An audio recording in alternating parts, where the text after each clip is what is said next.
ఉన్న బంగారాన్ని విడిపించి ఆ రోజు ఆన్లైన్ రేటుకే మేము కొంటాం. Sharma gold company.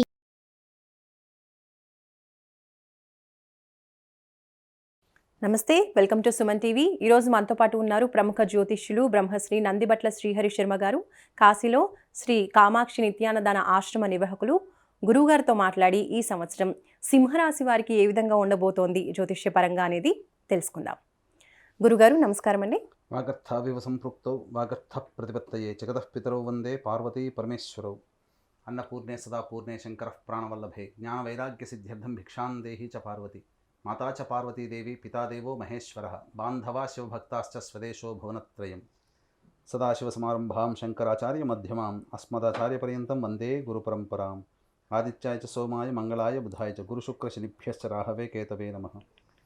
శృంగేరి జగద్గురు పీఠాధిపతులు శ్రీ శ్రీ శ్రీ భారతీ తీర్థ మహాస్వాముల వారికి, శ్రీ శ్రీ శ్రీ విధుశేఖర భారతీ తీర్థ మహాస్వాముల వారికి, కంచికామకోటి పీఠాధిపతులు శ్రీ శ్రీ శ్రీ విజేంద్ర సరస్వతి మహాస్వాముల వారికి ప్రణామములు తెలియజేసుకుంటూ కార్యక్రమాన్ని ప్రారంభిద్దాం.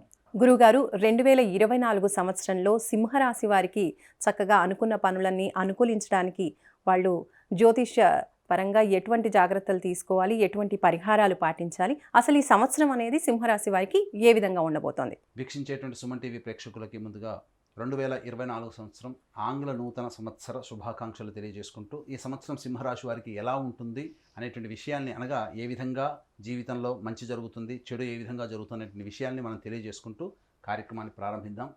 ఇక గమనించాల్సినటువంటి అంశం ఏంటంటే, చాలామందికి ఒక ఆలోచన ఉంటుంది, పంచాంగ శ్రవణం రాశి ఫలితాలు అనేటువంటివి ఉగాది టు ఉగాది కదా చెప్పుకోవాల్సింది, మరి 2024 జనవరి నుంచి చెప్పుకోవాల్సిన అవసరం ఏమొచ్చింది అనేటువంటి ఆలోచన చాలామందికి ఉంటుంది. ఇక్కడ గమనించాల్సింది ఏంటంటే, ప్రపంచమంతా కూడాను కోడై ఒకే విషయం గురించి ఇది చెప్పినట్లయితే అది శాస్త్ర సమ్మతం అవుతుంది. కాబట్టి ప్రపంచమంతా కూడా జనవరి 1వ తారీఖు నుంచి నూతన ఆంగ్ల సంవత్సరం ప్రారంభమవుతుంది. కాబట్టి ఇప్పుడు చెప్పుకోబోయేటువంటి ఫలితాలన్నీ కూడాను ఉగాది టు ఉగాది కాదండి. మనం చెప్పుకునేటువంటి ఫలితాలు జనవరి 1వ తారీఖు నుంచి డిసెంబర్ 31వ తారీఖు వరకు ఉన్నటువంటి గ్రహాల యొక్క సంచారాన్ని దృష్టిలో పెట్టుకొని శుభ అశుభ ఫలితాలు సింహరాశి వారికి ఏ విధంగా ఉంటాయో తెలియజేసుకుందాం. ముందుగా నవగ్రహాలలో దీర్ఘకాలిక గ్రహాలైనటువంటి గ్రహాలు గురువు, శని, రాహువు, కేతులు. ఈ గ్రహాల యొక్క సంచార ప్రభావమే ప్రధానంగా గోచార రీత్యా ఈ 12 రాశుల వారికి ఏ విధంగా ఉంటుందో మనం చెప్పుకుంటూ ఉంటాం. కాబట్టి గురువు మే 2వ తారీఖు వరకు మేషరాశిలో, అలాగే 2 మే నుంచి డిసెంబర్ మొత్తం వరకు కూడా, అనగా 2024 వరకు కూడా వృషభ రాశిలో సంచారం జరుగుతూ, ఇక శని ప్రధానంగా కుంభరాశిలోని సంచారం జరుగుతున్నటువంటి కారణం, రాహుకేతులు సంవత్సరం అంతా కూడాను మీన, కన్యా రాశిలో సంచారం జరుగుతుంటుంది. అయితే ఈ యొక్క సింహరాశి వారికి ఏ విధంగా ఉండబోతుంది అని తెలుసుకున్నట్లయితే, ప్రధానంగా మనము ఈ యొక్క 2024 సంవత్సరాన్ని 2 టైం జోన్లుగా మనం చెప్పుకున్నాం. టైం 1 జోన్లో వచ్చేసరికి 1 జనవరి నుంచి 2 మే 24 వరకు కూడా గురువు మేషరాశిలో సంచారం చేస్తూ, 2 మే నుంచి 31 డిసెంబర్ వరకు కూడా, అనగా వృషభ రాశిలోకి సంచారం. అలాగే కుజుడు 21 అక్టోబర్ నుంచి 31 డిసెంబర్ వరకు కూడా కర్కాటక రాశిలో సంచారం. శని చెప్పుకున్నట్టుగానే సంవత్సరం అంతా కూడా ఉంటాడు. కాబట్టి సింహరాశి వారికి చూసుకున్నట్లయితే ప్రధానంగా సప్తమంలో శని ప్రభావము, అలాగే గురువు 9వ స్థానంలో, అలాగే వృషభ రాశిలోకి 1 మే నుంచి 10వ స్థానంలో సంచారం జరుగుతూ ఉంటుంది. కాబట్టి ఈ కారణం చేత ప్రధానంగా గమనించుకున్నట్లయితే ఈ యొక్క సింహరాశి వారికి సప్తమ శని కొంత దోషకరుడైనప్పటికీ కూడా వివాహానికి సంబంధించినటువంటి చేయ ప్రయత్నాలన్నీ కూడాను కొలిక్కి వస్తాయని చెప్పవచ్చు. ప్రధానంగా ఇక్కడ పంచమాధిపతి, అష్టమాధిపతి అయినటువంటి గురువుని శని యొక్క వీక్షణ ప్రభావం కారణం చేత ఆలోచనలు సరిగ్గా ఉండకపోవడము, అనుకున్న పనులన్నీ కూడాను తలిచింది ఒకటైతే జరిగేది ఒకటే అన్నట్టుగా ఉంటుంది. కాబట్టి జాగ్రత్తలు పాటించాలి. అలాగే ఈ యొక్క సింహరాశిలో జన్మించినటువంటి వారికి స్థానానికి సంబంధించిన చూసుకున్నట్లయితే, ఈ యొక్క సింహరాశి వారికి సంతానపరమైనటువంటి చిక్కులు ఏర్పడే అవకాశం, వారి ఆరోగ్యం పట్ల, సంతానం ఆరోగ్యం పట్ల జాగ్రత్తలు పాటించాల్సినటువంటి పరిస్థితి, అలాగే సంతానానికి మంచి చెడు గురించి విచారణ ఎక్కువగా చేయడం అనేటువంటిది ఈ యొక్క మే 2వ తారీఖు వరకు జరుగుతుంది. ఇక గమనించుకున్నట్లయితే ప్రధానంగా చేయాల్సినటువంటి తీర్థయాత్రలు కానీ, లేకపోతే దైవ అనుగ్రహం కోసం చేసే ప్రతి ప్రయత్నం కూడాను దైవానుగ్రహం లేకుండా ఉండడం, ఈ కారణం చేత 2 మే వరకు కూడా కాస్త ప్రశాంతమైనటువంటి జీవితం అనేటువంటిది ఈ యొక్క సింహరాశి వారికి ఉండదు. ఇక గమనించుకున్నట్లయితే అష్టమ స్థానంలో రాహువు, ధనస్థానంలో కేతు యొక్క సంచారం సంపూర్ణంగా ఉండడం చేత ప్రధానంగా వెన్నుముక సంబంధించినటువంటిది, కిడ్నీ సంబంధించినటువంటిది ఇబ్బందులు ఎదుర్కొనేటువంటి అవకాశం ఉంటాయి. కాబట్టి జాగ్రత్తగా నియమాలు కనుక పాటించుకున్నట్లయితే మంచి జరుగుతుంది. ఆహార నియమాలు కనుక పాటించుకుంటే మంచి జరుగుతుంది.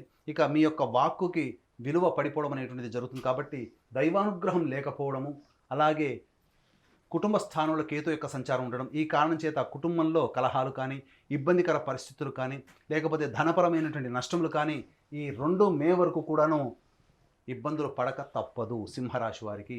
అయితే ఎప్పుడు ఇలాగే ఉంటున్నానంటే టైం 2 జోన్లో చెప్పుకున్నట్టుగా గురువు 2 మే నుంచి సంవత్సరం అంతా కూడాను దశమ స్థానంలోకి గురు సంచార ప్రభావం చేయడం, ఈ కారణం చేత అద్భుతమైనటువంటి యోగ కాలంగా చెప్పవచ్చు.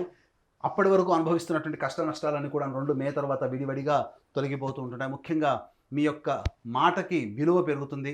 ఉద్యోగ ప్రయత్నంలో ఉన్నటువంటి వాళ్ళు చక్కగా నూతన ఉద్యోగంలోకి మారేటువంటి అవకాశాలు ఉంటాయి. బదిలీలకు సంబంధించే ప్రయత్నాలు ఉపాధ్యాయులు కావచ్చు, లేకపోతే ప్రభుత్వ ఉద్యోగస్తులు కావచ్చు, బదిలీలు జరిగేటువంటి అవకాశాలు ఎక్కువగా ఉంటాయని చెప్పవచ్చు. అలాగే ధర్మ కార్యాచరణ చేసేటువంటి అవకాశాలు ఉంటాయి. దానాది కార్యక్రమాలు ఎక్కువగా చేస్తారు. అలాగే గమనించుకున్నట్లయితే ఈ యొక్క గురువు యొక్క వీక్షణ అప్పటి వరకు ధనపరమైనటువంటి ఇబ్బందులతో ఉన్నటువంటి వారికి ఈ యొక్క 2 మే తర్వాత సంవత్సరం అంతా కూడాను ధనపరమైనటువంటి చిక్కులు తొలగిపోతాయి. నూతన రాబడి పెరుగుతుంది. ఎఫ్ఎంసీజీ రంగంలో ఉన్నటువంటి వారు, ఆహార సంబంధించినటువంటి ఉత్పత్తులు, అలాగే సూపర్ మార్కెట్ జోన్లో ఉన్నటువంటి వారు, బంగారు వ్యాపారస్తులు, కళాశాల యాజమాన్యంలో ఉన్నటువంటి వారు, ఇటువంటి అందరూ కూడాను అద్భుతమైనటువంటి ప్రగతిని సాధిస్తారు. అలాగే ఏదైనా కానీ ఈ చెప్పినటువంటి రంగాల్లో ఏదైనా వ్యాపార విస్తరణ చేయాలి అని అనుకున్నట్లయితే మే 2 తర్వాత మీ యొక్క నూతన కార్యాచరణ ప్రణాళిక అనేది కనుక ఉన్నట్లయితే తప్పకుండా మీకు మంచి జరుగుతుందని చెప్పవచ్చు. ఇక ఈ యొక్క సంచార ప్రభావం, ఈ యొక్క గురువు శని యొక్క ప్రభావం నుంచి బయటపడడం సింహరాశి వారికి అత్యంత అనుకూలమైనటువంటి యోగకాలంగా చెప్పవచ్చు. అయితే ఇక్కడ ప్రధానంగా శని వివాహ స్థానంలోని యోగిస్తున్నప్పటికీ వివాహ ప్రయత్నాల్లో ఈ సంవత్సరం ఆశించిన మేర శుభ ఫలితాలు పొందుతారు. సింహరాశి వారికి చక్కటి జీవిత భాగస్వామి లభించేటువంటి అవకాశం ఉంటుంది. కాబట్టి మే 2 నుంచి 21 అక్టోబర్ వరకు కూడా, అనగా ఈ సంవత్సరం అంతా కూడా వివాహం చేసుకోదలిస్తే 21 అక్టోబర్ లోపల మీకు వివాహ ప్రయత్నాలు చేసుకుంటే అన్ని రకాలుగా యోగదాయకంగా ఉంటుందని చెప్పవచ్చు.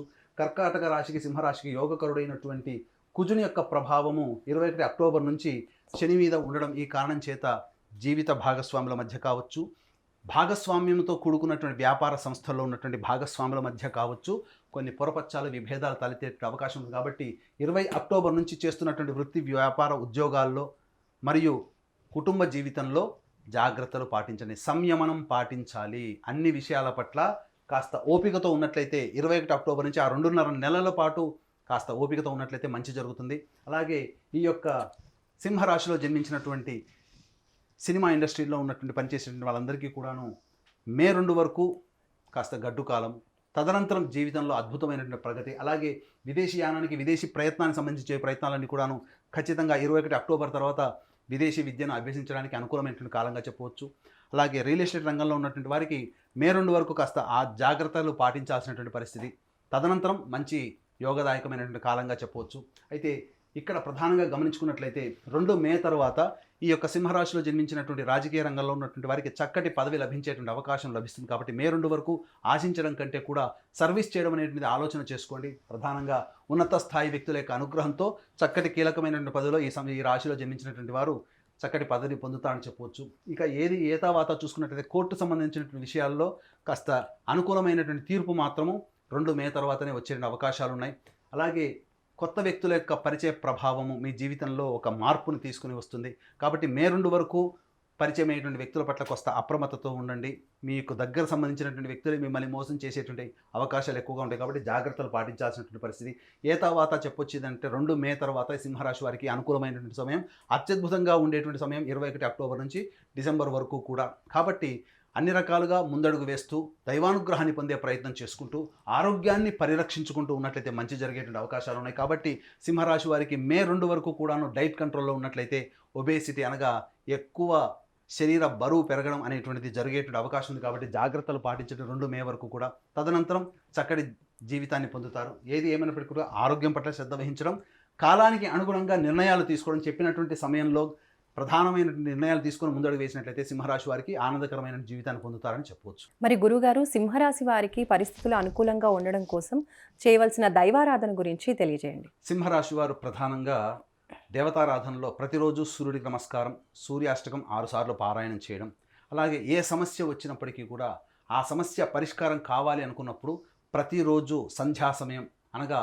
వెలుతురు వెళ్ళిపోయి చీకటికి పడడానికంటే ముందు మధ్య ఉన్నటువంటి కాలం, అనగా నక్షత్రాలు లేనటువంటి కాలంలో తులసి చెట్టు దగ్గర ఆవునేతితో దీపారాధన చేసి విష్ణు సహస్రనామాల పారాయణం కనుక 27 రోజుల పాటు చేయండి. తప్పకుండా నెల రోజుల్లో మీరు అనుకున్నటువంటి సంకల్పం నెరవేరుతుందని చెప్పవచ్చు. మరి గురుగారు, సింహరాశి వారికి అదృష్ట సంఖ్య, అదృష్ట వారం ఏంటో చెప్పండి. సింహరాశి వారికి అదృష్ట సంఖ్య 1, 9.